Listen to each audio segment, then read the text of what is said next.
And the interesting topic is these are just APIs.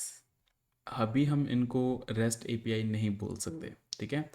And the reason is I told you there are few rules जो आपके एक API को REST API बनाते हैं, right? So if you remember in the starting of this section I have shared an URL, right? तो वहाँ पे अगर हम जाएंगे on that particular URL, same in Python in Hindi, and then there you have the introduction to APIs, right? तो इसी URL की मैं बात कर रहा था. I will mention it again, no worries. यहाँ पे अगर आप बात करोगे we have the complete definition of APIs. Then there is something called difference between the API and the REST API. Okay. So यहाँ पे अगर आप देखो द फर्स्ट रूल जो आपके एक API को REST API बनाता है, that is API should follow a common interface. If a developer knows how to use one of your API, he should be able to work with all other APIs or related to that resource without looking into the documentation. ठीक है, तो अब ये चीज़ क्या है यार, मैं आपको सिंपल तरीका बताता हूँ. तो वो कह रहे हैं कि अगर आपको किसी भी एक API के बारे में पता है, लेट्स से अभी हमने गेट पुट डिलीट और आपका पोस्ट टाइप की APIs बनाई हैं, right? So if you see we have totally different names, get item, get items, add item, update item, delete item, right? तो अब भी अगर किसी को भी गेट आइटम के बारे में पता है, right, they don't know about all of your APIs. ठीक है, तो बेसिकली आपको यहाँ पे इस ऐसे केस में क्या करना होता है, to make it a generic API. Okay, और जेनरिक API हम लोग कैसे बनाते हैं, बहुत ज़्यादा सिंपल है कि आपको आइटम के लिए एक सिंगल API बनानी है. आइटम्स के लिए बना सकते हैं, लेकिन जो आइटम है, get item, delete item, add item, जो आपका URL है that should always remain, get items को छोड़ के, like this, that should be like this item. ठीक है, देन नेम यहाँ पास कर रहे हो एंड देन इसको मैं सेव कर देता हूँ अभी के लिए. We are going to use this, right? Add करने के लिए भी इसका जो नाम है that only be item, right? And then update item के लिए भी इसका जो URL होगा that will only be item. Delete के लिए भी it will be only be item. तो अगर आप सोच रहे हो कि अभी पॉसिबल कैसे करेंगे, कैसे हम पता चलाएंगे कि कौन सा हमें मेथड एग्जीक्यूट करना है, तो उस चीज़ के लिए if you technically see you have this delete, post, put and the get API, right? तो ये आपके डिफरेंट HTTP वर्ब से भी हम लोग चीज़ें ढूंढ सकते हैं. So this is what this article is saying, right? कि आपका API should follow a common interface. If a developer knows one of your API, they should be able to work with all of your APIs, right? तो यहाँ पे हम quickly अभी क्या कर सकते हैं, instead of having this get items, like this get items will be same, we can always just do this items, no worries. But here ये आपका get item will be item, add item will be item. Differentiate कैसे हो रहा है कि add हो रहा है data, because we have the post here, so we know कि post क्या काम करता है, right? Put क्या काम करता है, update करता है, so we don't have to mention the update item here.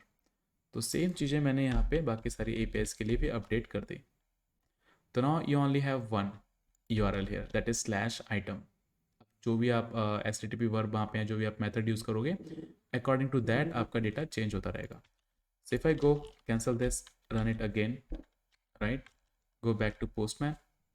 यहाँ पे जा करके अगर मैं लिखता हूँ get items, you have this, right? तो हमारा ये not found, for sure it is not found. So what I will do, I just go to it items, enter किया, these are the items, right? If I just want to find the price of momos, what I'll do, I'll go to get item, यहाँ पे मैं पास कर दूंगा momos, enter किया तो यहाँ पे आपके पास में ही चल गया, right? If you want to add a new item, तो बड़ी मेरी ऐड करना है, सेंड किया and I will get back to get items, click on send, sorry, get items, click on send, तो यहाँ बड़ी मेरी ऐड हो गया 2 बार, राइट? एंड अगेन हम लोग ये भी चीज़ टैकल कर सकते हैं कि अगर ऑलरेडी कोई एग्जिस्ट करता है, so don't exist it, don't add it again. I recommend कि आप जा करके इसको करो. And then you have this update item, ठीक है, आप इसको अपडेट भी कर सकते हो. Then you also have the delete item, it will be work as same, like record doesn't exist, right? If I just delete momos from here, it will be fine, perfect, right? तो again single name और developer को आपकी सारी की सारी APIs के बारे में पता लग गया already without telling them, right. तो ये एक आपका मेथड था जो एक आपकी एपीआई को रेस्ट एपीआई बनाता है। बाकी मेथड्स के बारे में भी बात कर लेते हैं, लेकिन इनको हम इम्प्लीमेंट धीरे धीरे आगे जा करके करेंगे, ठीक है। Another is client server. There should be no dependency between client and server. They should only be communicate through the provided URI. तो टेक्निकली देखा जाए अभी हमारी कोई भी डिपेंडेंसी नहीं है, राइट। फ्रॉम क्लाइंट आप मान लो आपके पास में जो आपका फ्रंट एंड होगा जो इन एपीआईज को यूज़ करेगा, ठीक है। सर्वर जो हमारे पास में है, तो technically there is nothing dependent. ऐसा नहीं है कि कुछ आपको इंस्टॉल करना पड़ेगा फ्रंट एंड साइड पे तभी आप एपीआई को कॉल कर सकते हो, नो, राइट। ये कंप्लीटली आपका सेपरेट पोर्शन है, so we are good with that. Then you have the stateless. No information stored in between. No history, no session. Each request will be treated as a new request. Authentication or authorization details will only be passed in the request itself. जब हम authorisation या bearer token जिनको हम बोलते हैं, जब उनके साथ में हम काम करेंगे, we are going to see this. But अभी के लिए basically what they are saying कि जो भी आप रिक्वेस्ट पास कर रहे हो तो उसमें आप कोई लॉगिन वगैरह नहीं करवाओगे। अगर आपके पास लॉगिन डिटेल्स हैं वो आप as a parameter, as a authorization parameters आप यहाँ पे पास करोगे, ठीक है। तो आपको सिर्फ इतने से मतलब है कि आपको एपीआई कॉल करनी है, जो डेटा पास करना है उसके अंदर करोगे और वहाँ से एपीआई का रिस्पॉन्स आएगा। There is no data stored in between, okay. Then you have cacheable when possible. ये आपके स्पीड बढ़ाने के लिए है, अगर आप कैशे को स्टोर करते हो एपीआई साइड में, that is perfect. Then you also have the layered system. A client can not ordinary tell कि आपका जो एपीआई है वो डायरेक्टेड कनेक्टली है टू द एंड सर्वर और वहाँ पे कुछ इंटरमीडिएटरी अलॉन्ग द वे भी हैं, तो उससे आपको क्लाइंट को नहीं पता चलता है। कैसे? लेट्स से कि ये जो मोमोज नाम की एपीआई है, राइट, क्लाइंट ने उसको कॉल किया। अब बिहाइंड द सीन अभी तो मेरे पास में एक लिस्ट थी, राइट, लेकिन मे बी मैं उन मोमोज़ की लिस्ट को किसी और रेस्टोरेंट की लिस्ट से फैच कर रहा हूँ, या फिर हो सकता है कि मैं किसी डिफरेंट डेटाबेस की एपीआई को कॉल कर रहा हूँ उस डेटा को फैच करने के लिए। तो क्लाइंट को उससे कोई भी लेना देना नहीं है। All they need is just request and then हम उनको लिस्ट को रिटर्न कर देंगे, एज सिंपल एज दैट, ठीक है जी। Let's go back there. Code on demand that is optional, ज़रूरी नहीं है हमेशा आप यूज़ करो ही। तो आपने बहुत जगह देखा होगा कि कुछ लोग बटन को बनाने के लिए भी यूआई के ऊपर कोड को यूज़ करते हैं, एक एपीआई को कॉल करते हैं, राइट। तो ये होता है आपका code on demand, which basically से you can also send the code while calling it an API to render the widgets dynamically, ठीक है। जो नॉर्मली सी शार्प वगैरह में या फिर आई थिंक इवन जावास्क्रिप्ट में बहुत जगह मैंने यूज़ करते हुए देखा है लोगों को।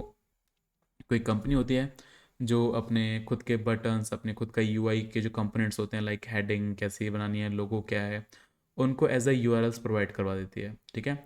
और जो डेवलपर्स होते हैं जब भी उन्हें कहीं भी कोई हेडिंग चाहिए होती है तो कंपनी की पॉलिसीज़ को एक्सेप्ट करने के लिए what they do, they just get use that URL to get that particular heading, ठीक है जी।